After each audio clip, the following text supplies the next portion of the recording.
Bonsoir à tous.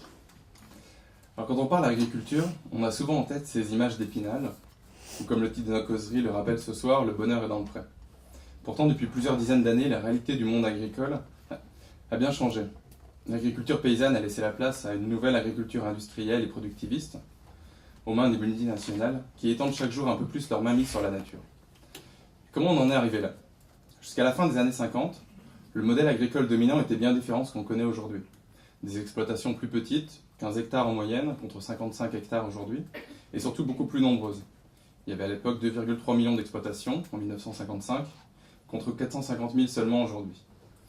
La mécanisation était encore relativement faible, voire absente, et on pratiquait le polyculture-élevage où bétail-culture se partageaient les champs. Ce type d'agriculture moins automatisable était très demandeur en main-d'œuvre. Le secteur de l'agriculture employait alors un tiers des travailleurs du pays. Mais à la fin des années 50, tout allait changer. Ces transformations répondaient à plusieurs objectifs. Déjà, assurer la sécurité alimentaire du pays, marquée par la pénurie qui avait frappé les années de guerre. Répondre à la raréfaction croissante de la main-d'œuvre agricole, l'après-guerre étant marquée par un fort exode rural. Répondre à l'objectif de maintenir des prix bas. C'est le développement d'une société de consommation et il faut réduire la part du budget des familles consacrée à l'alimentation, parce qu'au même moment, on vend des téléviseurs, des frigos, des voitures. Et enfin, il s'agit de préparer l'entrée dans le marché commun européen et la concurrence internationale. Pour toutes ces raisons, la France, particulièrement à travers son ministre de l'Agriculture de l'époque, Edgard Pisani, va vouloir moderniser son agriculture et la livrer aux mains du marché et de l'industrie.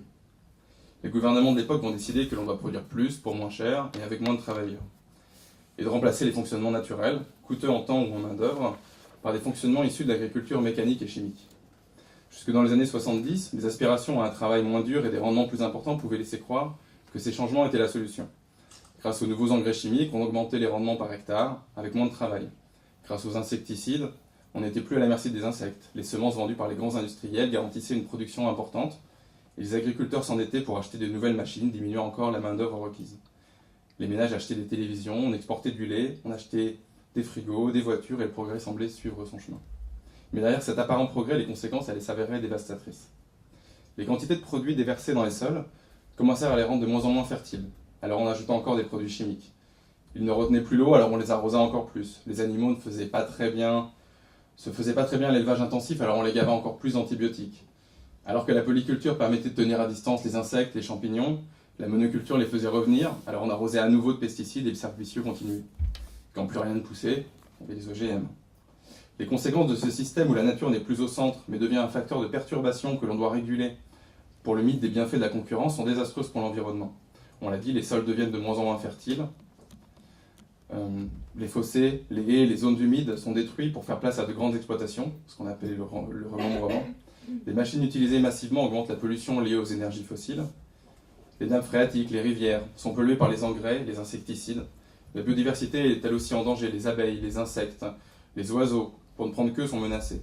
Des races de vaches, des races de moutons, des variétés de fruits, de légumes disparaissent plus ou moins rapidement à cause d'une forme d'eugénisme ne favorisant que les espèces et les races les plus productives et les plus rentables. Et puis bien sûr, les travailleurs agricoles sont les plus exposés aux pesticides et autres produits chimiques qu'ils utilisent pour leur production. Produits chimiques que nous, consommateurs, on retrouve tous les jours dans nos assiettes. Ce tableau peu glorieux, c'est donc celui qu'on peut dresser de la mise en place d'une agriculture intensive et productiviste des années 50 à aujourd'hui.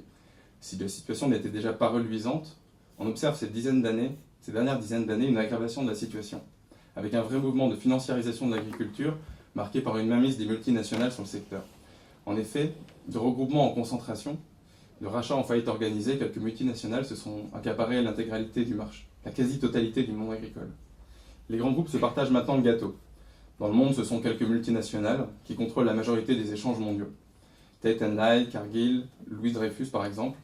En situation de quasi-monopole, ces entreprises peuvent ainsi imposer leurs règles et des prix toujours plus bas aux producteurs et peser sur les traités internationaux de libre-échange et donc sur les lois mises en place par les gouvernements. En France, Danone et Lactalis sont de bons exemples.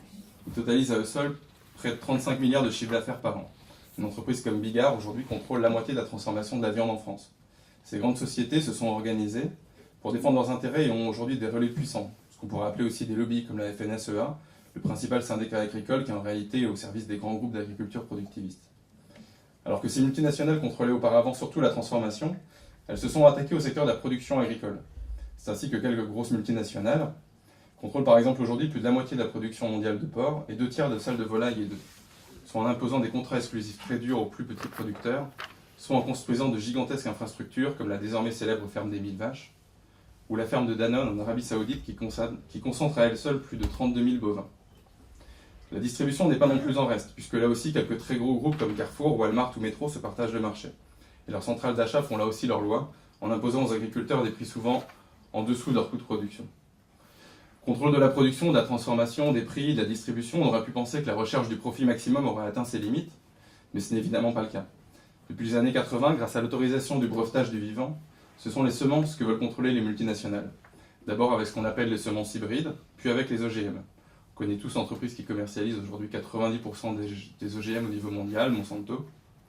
Le principe de ces OGM est un peu le rêve de toutes ces multinationales en fait. Elles sont plus productives, mais à condition de les arroser avec des engrais Monsanto. Elles sont plus résistantes, mais à condition de les arroser de pesticides Monsanto. Mais surtout, les semences doivent être achetées tous les ans car elles ne repoussent pas.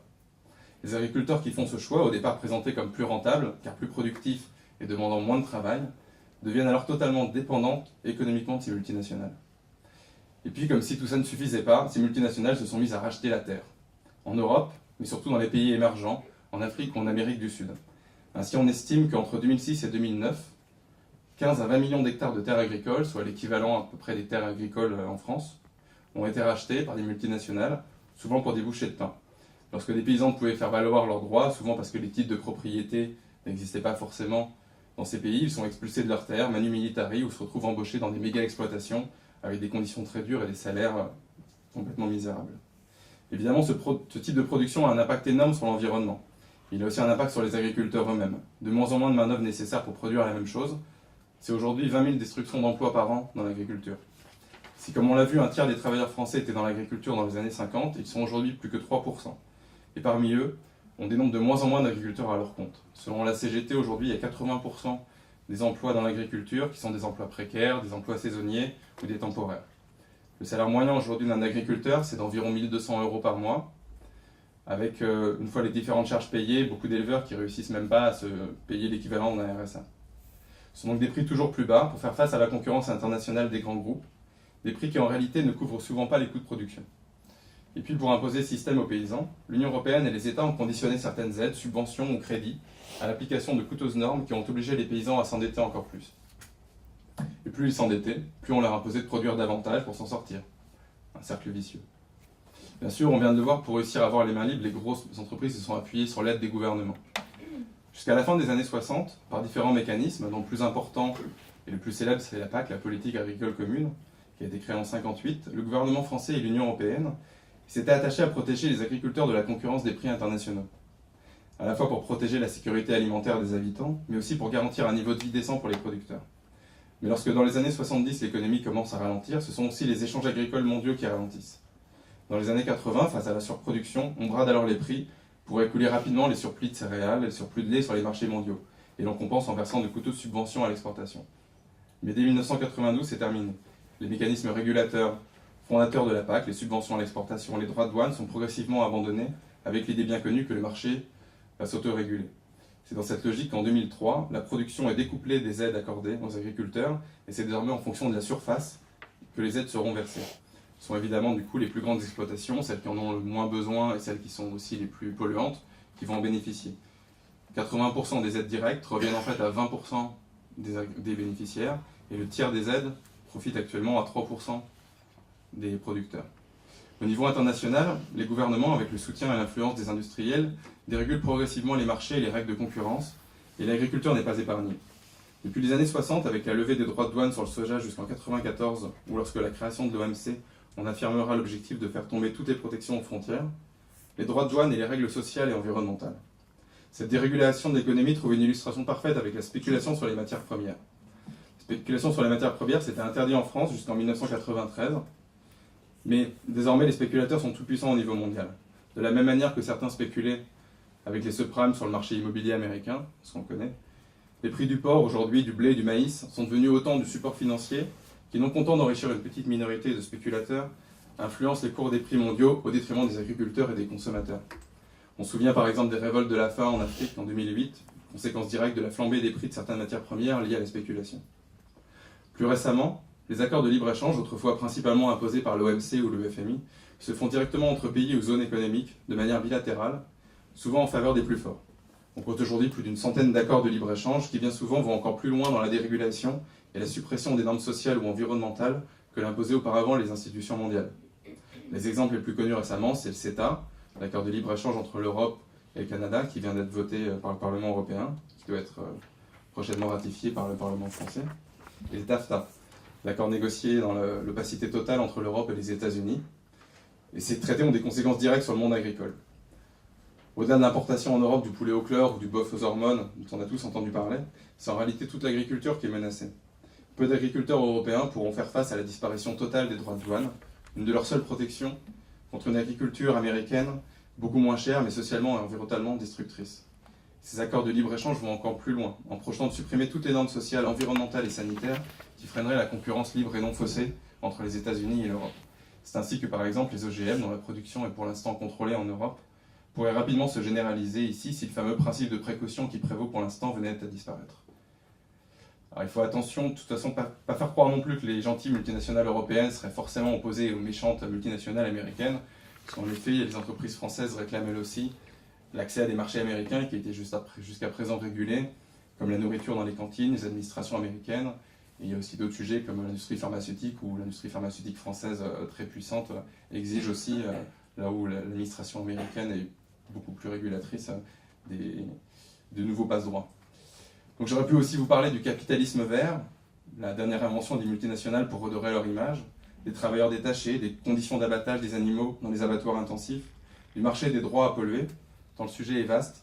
Et je crois qu'on aura déjà tous compris que la dangerosité de ce modèle de développement, particulièrement dans un contexte de chômage et de crise climatique. Pourtant, des solutions alternatives existent pour retrouver le chemin d'un véritable progrès agricole, social et environnemental, tout en protégeant notre sécurité alimentaire. Pour nous parler de tout ça, nous donner un peu d'espoir. Et nous redonner un petit peu d'espoir après ce tableau Oui, pas très réjouissant. Je vais laisser la parole.